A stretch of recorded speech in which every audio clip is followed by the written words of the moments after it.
There is a Bible verse that draws a lot of attention, and this video is going to talk about that verse. It's Genesis 6, verse 4.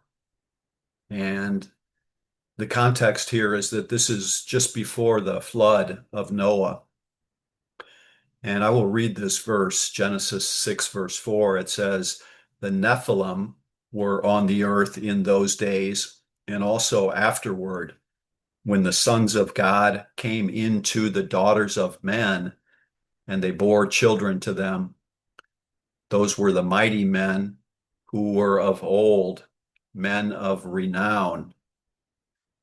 And it's this word Nephilim that draws a lot of attention.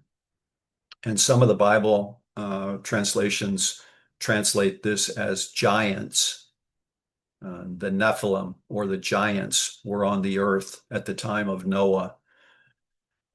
And so because this word is intriguing, and it's kind of it could be seen as a fantastical type of issue here. So people are intrigued by it.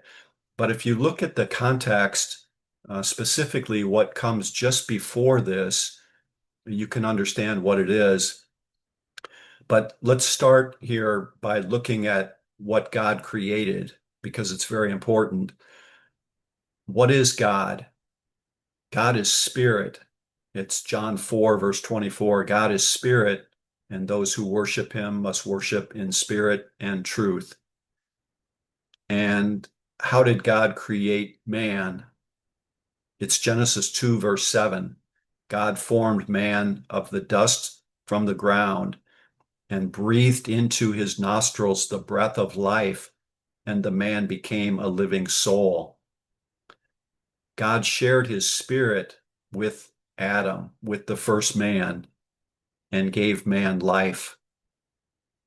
God shared that breath of life, his spirit, which is life for man. And that's why Genesis 1, verse 27 says that man is created in God's image, because man is a spiritual vessel, not only flesh and blood, but a vessel containing God's spirit at the beginning. Genesis 1, verse 27. And so with God's spirit, man naturally was given this ability to rule over everything else that God had created. It's the next verse, Genesis 1, verse 28. This is how man was created.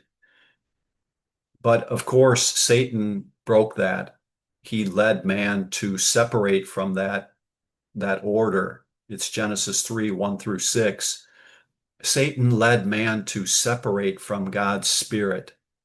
And you can see the effects immediately in Genesis 3, verses 7 to 13, because man is immediately uncomfortable in this state where he's been separated from this spirit life. And God pronounces that man's inside of a curse, Genesis 3, verses 16 to 20. And of course, this was Adam and Eve, but it's not just Adam and Eve, because it's everyone. Romans 3:23, all have sinned and fallen short of the glory of God, because Adam and Eve could procreate and create physical life, but they could never produce the spiritual life that they lost when they were cut off from God's spirit. And so all have sinned. This state of spiritual separation from God is the state for all humans. But it's even worse than that, because man is a spiritual vessel. And so instead of God's spirit, he was invaded by Satan's spirit. It's Ephesians 2, verses 1 to 3. There is a different spirit that's leading a person, separated from God. And this is the issue. So then if you go forward to just before what happens in Genesis 6 with that verse about the Nephilim, if you look at Genesis chapter 4, it talks about the family line of Cain, who was an unbeliever. Cain did not believe God and was therefore full of Satan's spirit. And then it describes this family line of Cain. Genesis 4, verses 17 to 22. It describes the family line that came from Cain, the unbelievers. But then it comes to verse 26, Genesis 4, verse 25 and 26. It says that Seth was produced from Eve. And then Seth brought a child called Enos. And it says, and then men began to call upon the name of the Lord.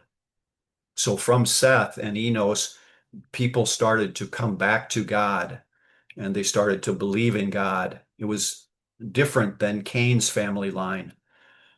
And then Genesis chapter 5 shows this family line from Seth and Enos that finally leads to Noah. So in Genesis 4 and 5, you have these two family lines, the family line of unbelief, which is Cain, and then the family line where people were believing in God, and that is the line from Seth to Noah. And so when you look at Genesis 6, verse 4, this verse in question, it uses this term, the sons of God. There were sons of God that came into the daughters of men. And so what does this mean, the sons of God? It is simply the people that were believing in God, that were coming from Seth, that family line that led to Noah. These were the sons of God. They were believing in God. And then you had the other group, the daughters of men, the unbelievers. And so what should have happened was that the sons of God, they should have procreated with other believing women, but they were enticed by the unbelieving women, the daughters of men, and they procreated with them. And that brought about the Nephilim. Specifically, the sons of God from Seth to Noah, that line, they were believing in God and they were believing in God's promise of Genesis 3:15, that the seed of the woman would crush the head of the serpent. And the unbelieving women, the daughters of men, they were not covered by the blood, which we saw from Abel. He was the opposite of Cain. He was believing in God. He gave the blood sacrifice. And so the daughters of men that came from Cain, they were caught by Satan. They were full of Satan's spirit.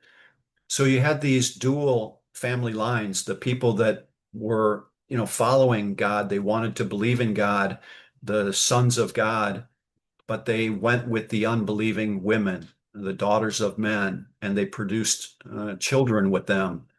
And what they produced is the Nephilim. Nephilim means fallen. It's the fallen angels or apostates. It's 1/3 of the angels that fell with Satan when Satan lost the war in heaven. And it's demon possession.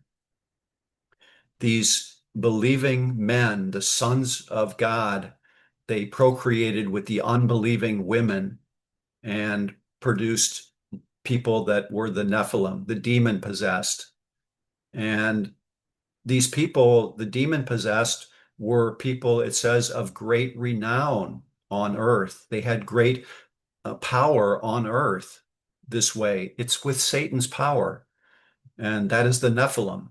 It is the demon possession. And it says in Genesis 6, verse 4, that this was not just at the time of Noah, but the Nephilim were on the earth after the time of Noah, because it's a spiritual problem that just keeps passing down the family lines. It will never stop until Christ returns. And so the Nephilim were on the earth after the flood. And we see it in one other place, in only two places in the Old Testament does it speak of the Nephilim. And it speaks of it in Numbers 13, verse 33.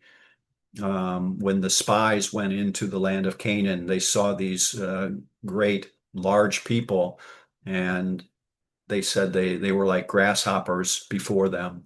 The great people, the mighty people, the people of renown, and that was the Nephilim. And there's Nephilim now, the people again that are demon possessed, full of Satan's spirit and power. And that is on the earth at this time, right now, the Nephilim. And so, of course, it must be Christ. Only Christ will overcome that. And that's the issue. But that's the gist of it with Genesis 6, verse 4, then who the Nephilim are and who the sons of God are and who the daughters of men were. Anyway, that's the summary.